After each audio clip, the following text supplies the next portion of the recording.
Olá pessoal, seja bem-vindo ao nosso canal Diretrizes Espíritas. A gente vai trazer aqui hoje um assunto muito bom de ser debatido. Lembrando sempre que a intenção nossa é criar diálogos, criar reflexões, criar, como diz o próprio título do nosso trabalho, diretrizes sobre o assunto.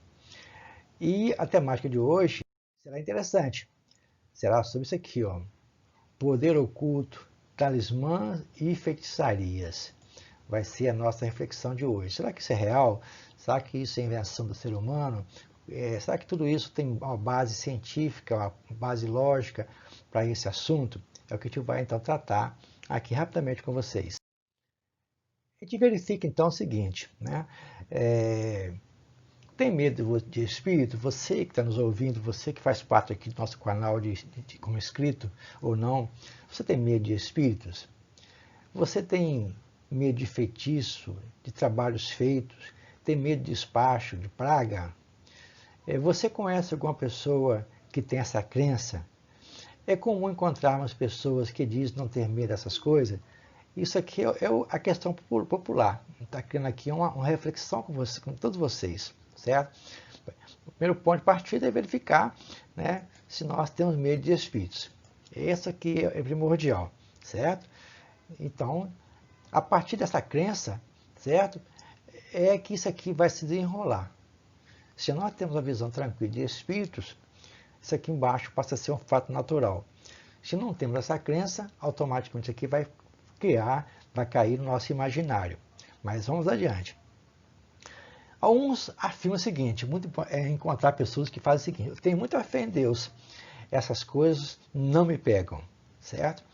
Mas na dúvida, elas estão sempre colocando o seu galho de arruda atrás da orelha, seu dente de alho no bolso, seu trevo de quatro folhas. Isso aqui foi um trabalho feito por Raul Teixeira, na qual discutia sobre isso, né? Então ele colocou que as pessoas falam que têm fé, mas ainda utilizam artifício para se proteger desses feitiços que, segundo ela, existem.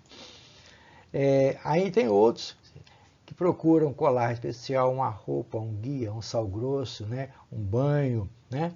Para poder a gente se superar, né? Essas pessoas, né? Embora afirmem, né, que nada lhe pega, porque tem fé em Deus, ainda utiliza de recursos, né? É interessante, a gente colocou aqui uma fechadura para poder proteger-se dessas coisas ruins que ela julga existir, mesmo acreditando em Deus. A gente vai então verificar que o Espiritismo não é nada disso, certo? O Espiritismo não é nada de bruxaria, feitiçaria, magia, embora falsamente os pastores evangélicos e fundamentalistas censurem frequentemente os espíritas, né, chamando-os de feiticeiros, macumbeiros e até a Igreja Católica, né, utilizando de termos apropriados de cada região, e aqui no Nordeste dá-se o nome de catimbozeiro. A gente vai então verificar que é muito interessante pensar nessas questões, porque afinal de contas, há mitos os mais interessantes em toda uma crença popular, né, que é a influenciação dos espíritos. Então a gente está sempre influenciado pelos espíritos e essa crença torna-se popular, certo? Na vida de cada um de nós. É muito comum encontrar pessoas que imaginam que através de expedientes externos elas resolvam questões íntimas, questões da alma. Então, aquelas pessoas que acreditam em amuletos, uma série de coisas, achando que isso vai resolver o problema da alma. Será que resolve? É essa a reflexão nossa aqui nesse trabalho. Imaginemos alguém que resolveu tomar um banho para descarregar as energias envenenadas que ela assimilou espiritualmente. Olha só, os banhos de erva, de sais, etc., terão efeitos sobre o corpo físico, poderão tratar a pele, poderão até ter efeito neurológico, nós temos nervoso, nos acalmando, nos tranquilizando, mas não resolve as questões da alma. Ou seja, a gente aqui colocou uma coisa muito interessante: quando alguém, né, se contaminou com energias envenenadas, não vai ser através do banho que isso vai melhorar, certo? Isso aqui só vai melhorar, né, se nós mudarmos o nosso modo de pensar, o nosso modo de ser, o nosso modo de agir, onde quer que nós estejamos. É aquilo que a gente está sempre colocando no nosso estudo sobre as afinidades espirituais. E Kardec, então, estuda esse assunto no Livro dos Espíritos. Existe algo verdadeiro, de verdade, né, entre os pactos com os maus espíritos? Está questionando se realmente tem esse meio, né, de pessoas, né, que fazem pactos com maus espíritos. A resposta foi muito interessante. Não, não há pactos. Há, porém, naturezas más que simpatizam com os maus espíritos. Semelhante atrai semelhante. Então, não foi o pacto que está aqui em jogo, né? O que está em jogo é a simpatia, é o nosso nível de consciência, nosso nível de pensamento que se ajustou aos maus espíritos. Aí que está a situação delicada. Aí dá uma colocação interessante. Por exemplo, está lá no Livro dos Espíritos. Se queres atormentar o teu vizinho e não sabe como há de fazer, chama então por espíritos inferiores que, como tu, né? Ou seja, espíritos inferiores igual a nós, só querem fazer o mal e que para te ajudarem existe também o sirva ao seu desígnio, os mau desígnio. Aqui então está se colocando que se nós quisermos prejudicar alguém com quem nós convivemos, a gente demonstra que nós temos uma mentalidade inferior, baixa, né, negativa, e vamos então associar a espírito no mesmo nível. Assim que nós então estabelecemos esse contato com esse nível de espírito, a gente vai então ficar quase que submisso a eles em função dessa escolha infeliz. Mas não se segue que o teu vizinho não possa livrar-se deles por meio de uma conjuração oposta e pela vontade da sua ação. Ele vai lá ao seu vizinho, ele vai ter os senhores da guarda, as vibrações, ele pode então neutralizar isso, certo? Aquele que intenta praticar uma ação má, pelo simples fato de alimentar essa intenção, chama em seu auxílio maus espíritos, os quais ficam então obrigados a servir, porque também precisam dele, né, para querer fazer mal a alguém. É nisso que consiste o pacto. Ou seja, na hora que você se afiniza, na hora que você cria esse intercâmbio, essa fixação, aí que está sendo colocado então que estabeleceu-se o pacto, certo? Não foi por questões físicas, foi por questões mentais. A gente verifica então uma coisa muito interessante. O fato de um homem ficar às vezes na dependência dos espíritos inferiores nasce de se entregar aos maus pensamentos que esses lhe sugerem, e não de estipulações quaisquer com que ele se faça.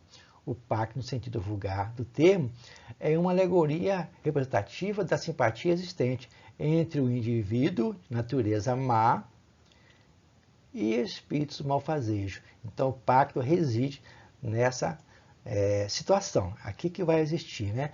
Natureza má, nossa, do indivíduo, automaticamente ele vai, então, associar a espírito no mesmo nível dele, aí que então se faz o pacto, correto? O indivíduo pode ser vítima dessas induções perfeitamente espirituais em que as entidades perversas encontram abrigo no seu campo mental vibratório, passando dessa forma a perturbá-lo. É uma lei de causa e efeito. Então, sintonia, cria uma causa, automaticamente eu vou ter um efeito. E esse efeito vai ser, né, no meu dia a dia. Então, tudo é, né, ligado ao padrão vibratório que nós criamos. Mais à frente, a gente vai então verificar das lendas que surgiram de pessoas que venderam a alma a Satanás. Aí todas elas são fábulas que encerram um fundamento moral, certo? Um erro nosso, né, é interpretar ao pé da letra. A gente voltando aquilo ali, né, é a associação de uma mente má com alguém má, desencarnado, que criou isso. Daí, né, o pessoal achar, né, que está tendo favores. Mas, na verdade, foram duas almas inferiores, ou encarnadas ou desencarnadas, que se compactuam para fazer coisas negativas. Aí vem o seguinte, estabelece assim tacitamente entre eles um pacto que o leva à sua perda, mas que lhe será sempre fácil de romper se o quiser firmemente, recebendo a assistência dos bons espíritos. Ou seja, aqui então fez essa associação mental com essa entidade inferior, criou essa simbiose. Enquanto tem tempo, nós poderemos suplicar a assistência dos nossos amigos espirituais, nossos anjos da guarda, se nós quisermos fazer essa modificação. Depende da gente. E essa assistência virá para nos ajudar. Aí então vem uma questão muito interessante. É tão importante saber que para sair da sintonia do mal, da sombra, né, eliminarmos de uma vez esse feitiço relacionado ao feitiço, basta que tenhamos uma vida digna. Ou seja, para que a gente saia desse mundo criado por nós mesmos, nós temos que mudar o nosso modo de ser na vida, certo? Nisso é buscar ampliar o nosso quadro de amizades, certo? Sadias, respeitar nossa família e por aí afora serão os caminhos que nós teremos para suplantar essa associação negativa que nós fizemos, esse pacto, entre aspas, que nós fizemos. E aqui tem uma questão muito interessante, né? É que se deve pensar da crença no poder que certas pessoas teriam de enfeitiçar. Aí aqui é a questão científica. Algumas pessoas dispõem de grande poder magnético, de energia do próprio organismo, de que podem fazer mau uso, se maus forem os seus propósitos, né? E se maus também forem os seus próprios espíritos. Casos que possível se torna ser secundado também por espíritos maus. Ou seja, ele já é mau, né? E vai associar os maus. É uma energia que independe do caráter da pessoa. Mas as consequências do mau uso ou não, depende de cada um de nós. Mas aí explica Allan Kardec. Não creais, porém, no pretenso poder mágico que só existe na imaginação da criatura supersticiosa, ignorante da lei da natureza. Ou seja, esse poder magnético aqui não é nada de enfeitiçaria. É apenas uma lei da natureza que ali estão sendo executadas por aquela pessoa. Então, isso aqui tem que ser analisado, certo? Com muito carinho, essa questão de poder magnético que as pessoas têm. E vem de novo aqui a questão do talismã.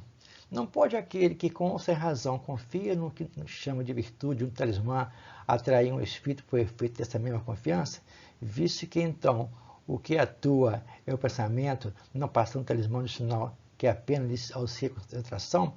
Aí está colocando aqui o seguinte, que o talismã, o crucifixo, a coisa que você usa, ele não vai ser o ponto que vai chamar o espírito, vai ser o ponto aonde nós vamos, né, nos concentrar. É onde você vai recorrer, né, sintonizando, né, criando um local de referência, para que nessa referência nós tenhamos então, né, a capacidade de nos recolhermos, e nos recolhermos a gente vai então atrair os espíritos ao nosso lado. Então não foi o talismã que criou isso, foi a nossa vontade direcionada que utilizou, né, como ponto de referência um talismã ou outra coisa, outro objeto. Certo? Então isso é uma questão muito importante. Não vai ser o objeto material que vai trazer os espíritos ao nosso lado, ou fazer a cura. Aí coloca de novo sobre feiticeiras, né? Aí são aquelas pessoas que têm realmente, né, a capacidade do poder magnético, né? É aquelas pessoas que têm tanta energia, quando chega na sua casa, vê uma planta muito bonita, né? E ela olha para aquela planta e conversa com você, de repente aquela planta morre, né?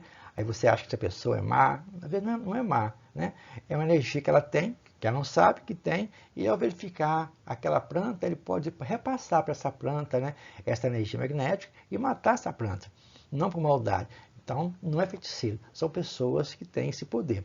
É uma coisa comparar os cientistas que fazem hoje muitas coisas importantes, que nós julgávamos impossível de fazer, né, por exemplo, uma cirurgia de catarata no olho, né, uma coluna, um câncer que for.